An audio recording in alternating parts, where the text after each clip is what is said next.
अस्सलामु अलैकुम वरहमतुल्लाहि वबरकातुहू। मौलाना अबुल कलाम आज़ाद रहमतुल्लाह अलैह जो हमारे मुल्क के पहले शिक्षा मंत्री थे, कवि थे, पत्रकार थे, बहुत बड़े आलिम थे, मुफस्सिर थे।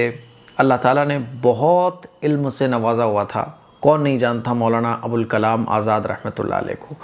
उनकी ज़िंदगी का एक वाक़या मैं आपको सुनाने जा रहा हूँ और ये वाक़या उन्होंने ख़ुद बयान किया, किताबों में ये वाक़या लिखा हुआ है। इस वाक़े के अंदर हमारे लिए बहुत सारी नसीहतें हैं, बहुत सारी।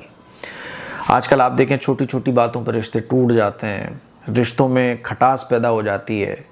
तो ये वाक़या शायद हमारे रिश्तों को बहुत मजबूत कर सकता है और हमारी बहुत तरबियत भी कर सकता है। मौलाना अबुल कलाम आज़ाद रहमतुल्लाह अलैह बताते हैं कि एक रात जब मेरे वालिद साहब सुबह से लेकर शाम तक काम करने के बाद घर पर आए तो मेरी वालिदा ने मेरे वालिद साहब को खाना दिया। तो खाने में शोरबा दिया, सालन दिया और रोटी दी। रोटी जली हुई दे दी। होता है ना, ख़वातीन घर के कामों में मशगूल होती हैं और जल्दबाजी में क्या होता है, बाज़ दफ़ा नमक कम रह जाता है, कभी मिर्चें ज़्यादा हो जाती हैं, कभी रोटी कच्ची रह जाती है, कभी रोटी जल जाती है, हो जाता है। तो मेरी वालदा ने रोटी जली हुई दे दी।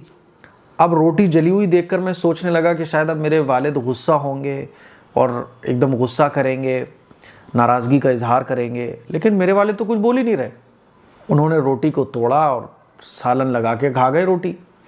मेरी वालदा को जब एहसास हुआ तो वो दौड़ती हुई आई और कहने लगी कि अरे माजरत, माफ़ी चाहती हूँ, रोटी जली हुई आ गई। तो मेरे वालिद साहब ने ये नहीं कहा कि अच्छा चलो माफ़ कर दिया। मेरे वालिद कहने लगे कि कोई बात नहीं, रोटी इतनी जली हुई नहीं थी, खाने के लायक थी और आज तो माशाल्लाह खाने में बहुत मज़ा आया। तो मैं बड़ा हैरान हुआ। मेरे वालिद ने मुझसे भी पूछा कि भाई आज तुम्हारा स्कूल का दिन कैसा गुजरा, तालीम में क्या चल रहा है। मुझसे भी बहुत सारी बातें की, एकदम नॉर्मल। तो मैं बड़ा हैरान हुआ। मैं तो ये सोच रहा था कि मेरे वालिद गुस्सा करेंगे, जली हुई रोटी है और रोटी भी जली हुई थी अच्छी खासी। लेकिन मेरे वालिद खा गए, खाने के बाद भी गुस्से का इजहार नहीं किया। मेरी वालदा माजरत कर रही हैं, बल्कि यूँ और कह रहे हैं कि नहीं, कोई इतनी जली हुई नहीं थी, रोटी सालन बहुत अच्छा था, मज़ा आ गया आज तो खाने में। रात को जब मेरे वालिद सोने के लिए कमरे गए तो मैं उनको रोज़ाना सलाम करके ही सोने के लिए जाता था। तो मैं अपने वालिद के पास गया, उनको सलाम किया। तो मैंने पूछ लिया कि वालिद साहब, क्या आपको वाकई आज खाने में मज़ा आया? रोटी तो जली हुई थी लेकिन फिर भी आपको खाने में मज़ा आया? तो मेरे वालिद ने मेरे सर पर हाथ फेरा और मुझे कुछ नसीहतें की। कहने लगे, बेटा देखो, कोई भी इंसान मुकम्मल नहीं होता, गलतियाँ सबसे होती हैं, कोई भी मुकम्मल नहीं है। हमारे आसपास इस दुनिया के अंदर बहुत सारी चीज़ें ऐसी हैं जो हमें नागवार गुजरती हैं, जो हमें अच्छी नहीं लगती हैं।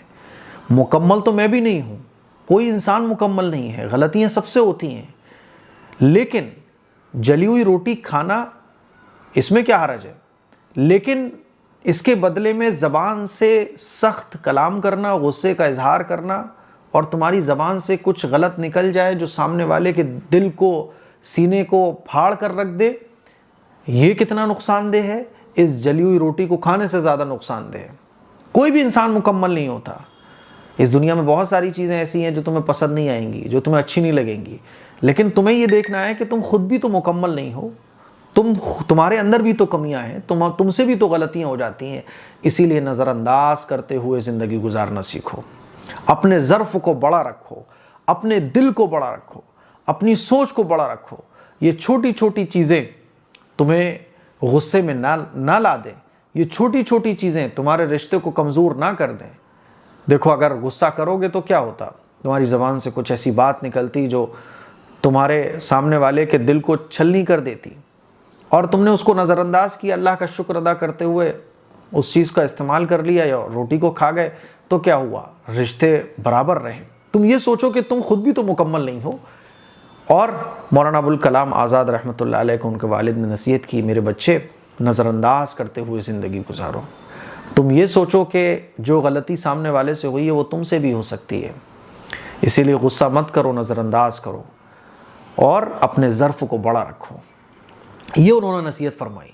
मेरे अज़ीज़ भाइयों, मेरी बहनों, यही नसीहतें मैं आपको इसलिए बोल रहा हूँ कि हम और आप भी इस पर अमल करें।